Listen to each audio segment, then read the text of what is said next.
ভয় কম।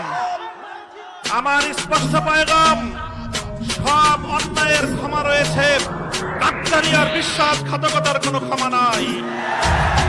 যারা গাদ্দার এবং বিশ্বাসঘাতক হিসেবে পরিচিত হবে, প্রমাণিত হবে, আগামী দিনে তাওহীদি জনতা তাদেরকে ঠাঁই দেবেন না।